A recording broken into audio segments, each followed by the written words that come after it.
ए, जल्दी जल्दी करो सन। ए, अच्छा से दबाओ।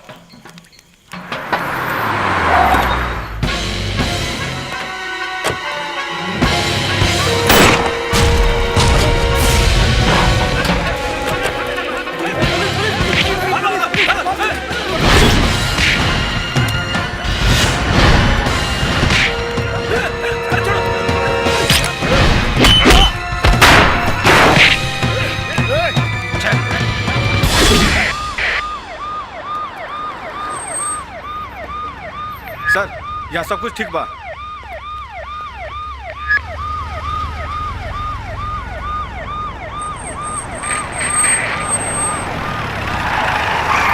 कांच खोल। कहाँ से आवा तेरे? बेतिया से। पवन, नाकाबंदी में गाड़ी पीछे ला। उठाओ उठाओ, जा जा।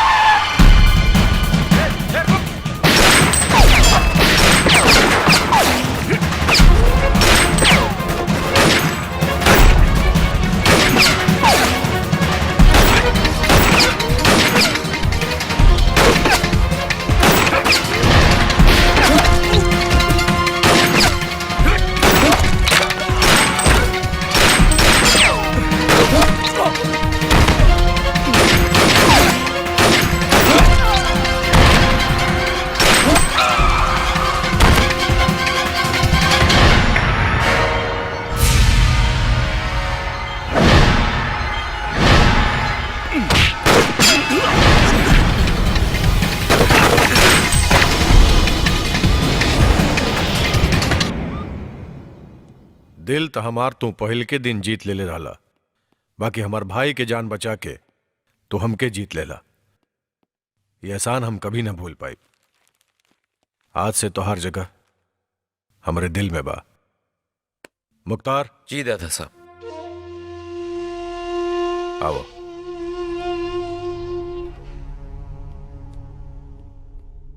आज से कुर्सी पर हमार बच्चा बैठी। बैठा।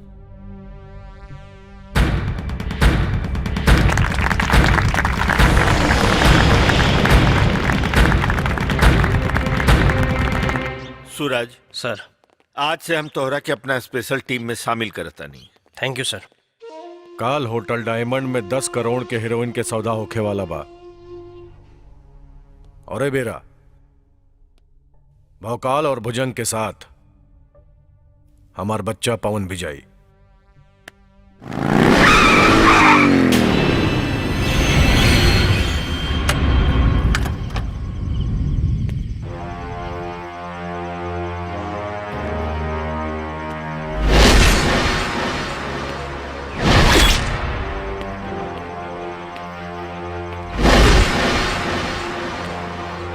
Hands up.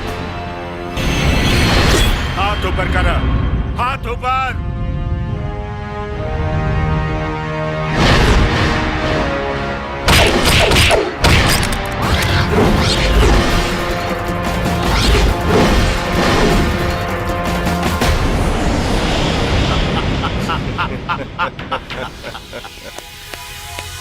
शाबाश, हमार ट्रेनिंग अभी तो भुलाइल नहीं खा।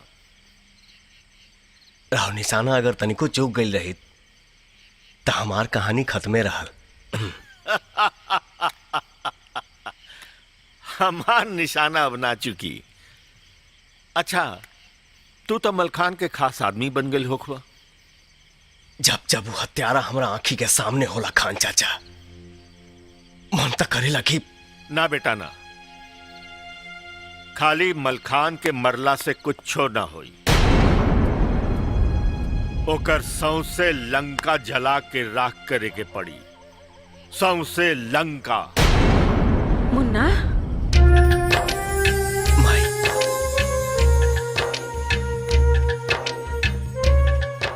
मुन्ना, हमार बचवा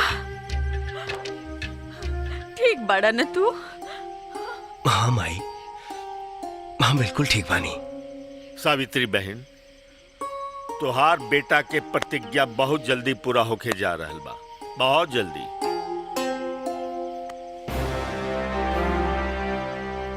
अब जरूरी खबर सुनी खान चाचा। कल रात मलखान 10 करोड़ के सौदा करे वाला बा।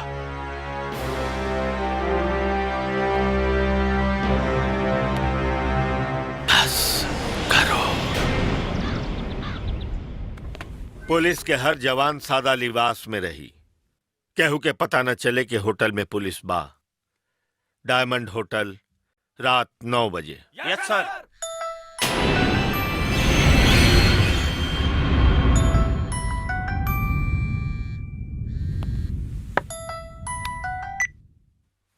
बोला बाबू। दादा साहब, पुलिस के होटल डायमंड वाली डीलिंग के पता चल गई बा।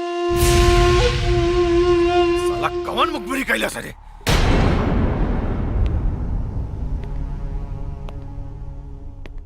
ठीक बा बाबू, हमरा ई खबर दे के तो बहुत बड़ नुकसान से बचा लेला हमरा। रखा रखा तो हम पता करता नहीं। साला अपन कोनो आदमी पुलिस के खबरी बन गई बा। छोड़ अपना आराम ज्यादा के। काबिल भैया, बाबू के फोन रहेगा। इस सौदा के बारे में केहू पुलिस कमिश्नर के खबर कर देले बा। मतलब आज सौदा ना हो पाई? आवे दे पुलिस के, हम खुद जाई होटल डायमंड। बुझलो कि ना?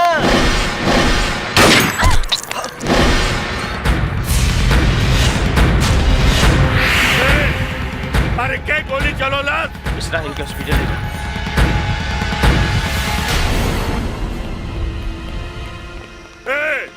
अरे वो काला बैग वाला के पकड़ा।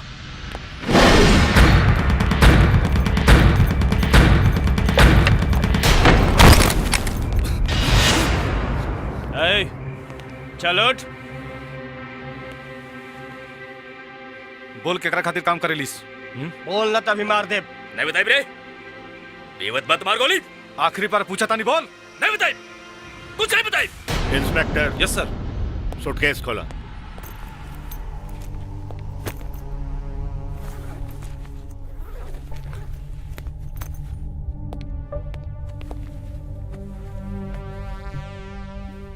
कुछ दोस्त आ रहल बड़न विदेश से, उन्हीं के परिवार खातिर कुछ भेंट है। अगर जुर्म होखे तो गिरफ्तार कर ली। कमिश्नर साहब के फोन लगाबो।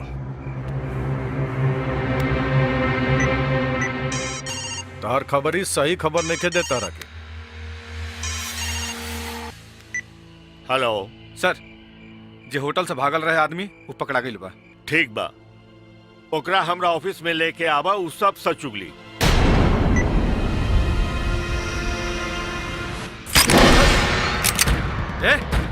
ये ठीक नहीं क्या होत? गंदे गंदे पुलिस के गना बहुत भारी पड़ी तोरा।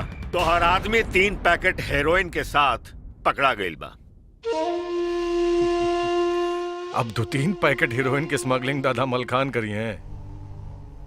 इतना बुरा दिन नहीं खे आयल कमिश्नर। वो हमारा आदमी ना चलता नहीं।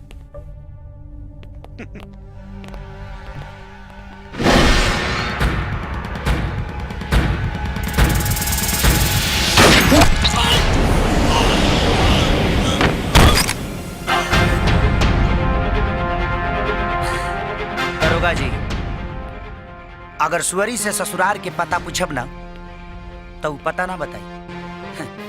ऐसा आदमी से पता ना पूछल जाला, डायरेक्ट गोली मार देहल जाला।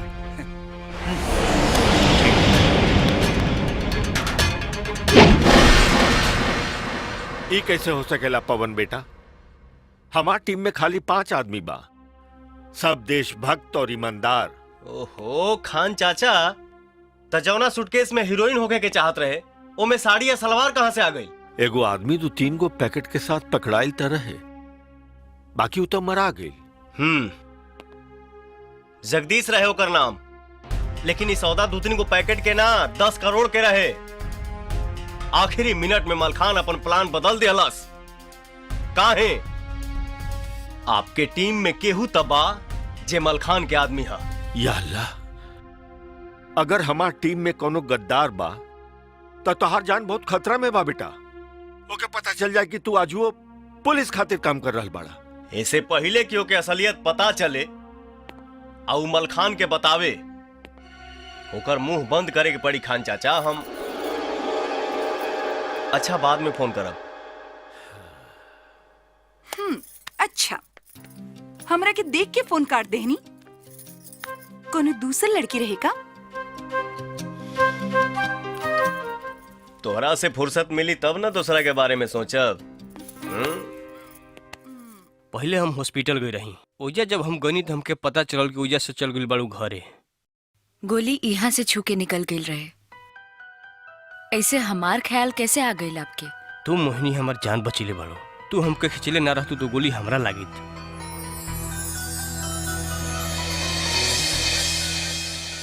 हमार माई बाबूजी गांव में बाड़े, हम शहर आयल रहली पैसा कमाए, यही से होटल में नाचे गाए लगली। तो तू इतना उदास काहे बाड़ू मोहिनी? एमे कोनो ऐसा गलत काम नहीं है। तू तो गंगा जिसन पवित्र बाड़ू। कुछ पता लागल होटल में के गोली चलवले रहे? ये तो पता ना लागल, बाकी पुलिस के लागता कि गोली पुलिस कमिश्नर साहब पर चलावल गई रहे आ चलावे वाला कोई मलखान के आदमी रहे। हम वो आदमी के हाथ देखले रहली, ओमे एगो कड़ा रहे। कड़ा? आज तीसरे दिन भी पुलिस देश के जाने माने उद्योगपति एसके मित्तल के अपहरणकर्ताओं को नहीं ढूंढ पाई है। एसके मित्तल जी 15 अक्टूबर से लापता हैं। मित्तल के अपने आदमी उठवले बा। ए घरी वो नारायणपुर गांव में कैद बा। मित्तल के लड़का फिरौती के 20 करोड़ लेके आवता। भवानी, पवन, तो लोग जेबा फिरौती वसूले। जी भैया जी।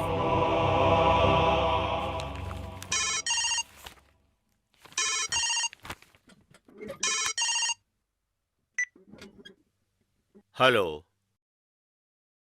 हाँ बोला। एसके मित्तल के नारायणपुर गांव में रखल गइल बा। अरे वाह, ये तो बहुत बढ़िया खबर देला। ठीक बा।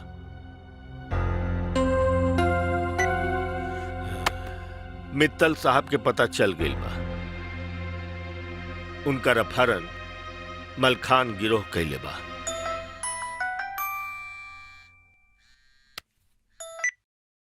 हाँ बाबू बोला। फिरौती लेवे जे भी कोई जात होके फौरन रोक दी होके।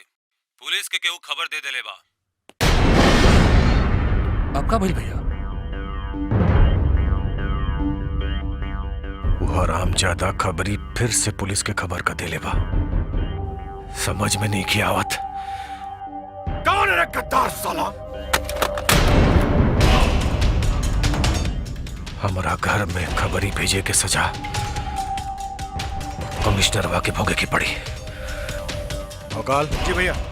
अपना आदमी से कह दे कि मित्तल के गोली मार दे।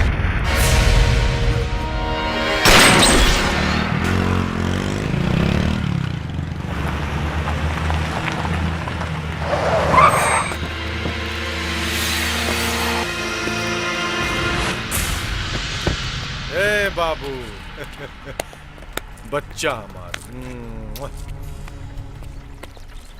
जिंदगी में ऐसा पहला बेर भइल बा कि केहू हमारा घर में घुस के पुलिस से मुखबिरी करा था। वो कमिश्नरवा के आदमी है और तू तो कमिश्नरवा के टीम में बड़ा बाबू। सोचा बाबू, कुछ खेल खेला। अरे कोनो ऐसा चाल चला कि जोना से कमिश्नरवा उस साला हरामजादा के नाम बता देवे। कमिश्नरवा के खुदे शक हो गइल बा कि ओकरा टीम में राउर कोई आदमी बा। कहीं मुखबिर के हमारा बारे में पता चल गई तो? ए बाबू ए, तुहार असलियत हमने तीनों के अलावे और केहू ना जाने ला। का बुझला? इससे पहले कि हमारू और नुकसान करे ओकरा बारे में पता करे बाबू, फिर दिखाओ कि हम कैसे कुत्ता नियर मारा तानी।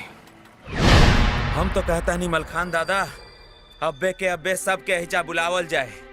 चेहरा देखते पता चल जाए कि गद्दार के ह।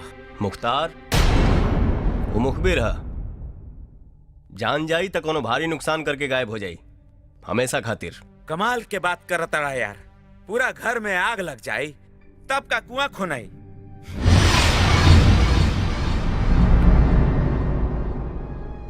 नौ गो मेहरारून के साथे सूझ जाइब तका एक ही महीना में बाप बन जाइब। मुख्तार मियाँ, जल्दबाजी से काम बिगड़ जाला। हाँ ठीक बात बा। तो ही बतावा का करे के चाहिए। 2 दिन के समय दी हमके, हम आपके सामने खड़ा करबो कमीना के सबूत के साथ। ठीक बा, 2 दिन। खान चाचा, ये मुख्तार के नंबर है।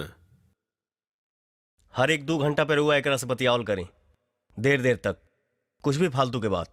समझ गई नहीं। अरे माई रहे दे, अब कितना खिएबे? खा ले बचवा, एक तो इतना दिन बाद तू आवेले, हमार मन कितना घबराला तोरे खातिर। अरे तोरा आशीर्वाद हमरा साथे बारी माई।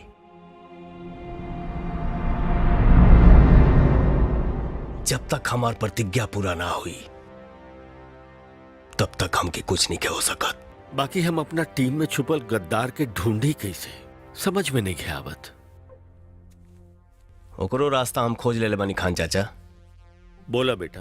जब हम मित्तल वाला खबर आपके देले रहली, कितना लोग रहे आपके आसपास? मित्तल साहब के पता चल गई बा, उनका अपहरण मलखान गिरोह कैले बा। 5 आदमी रहे। हे 5 में से ही एगो गद्दार बा। हम रुआ के खबर कैली, 2 मिनट ना लगल मलखान के पास फोन आ गए ओकर। लेकिन वो 5 में हा के? वो 5 लोग के मोबाइल नंबर आप दी हमके। बाकी वो कहीं दूसरा मोबाइल से मलखान से बात करत हुई तब? आप हमार प्लान तो पहले सुन ली। हम 5 के फोन करब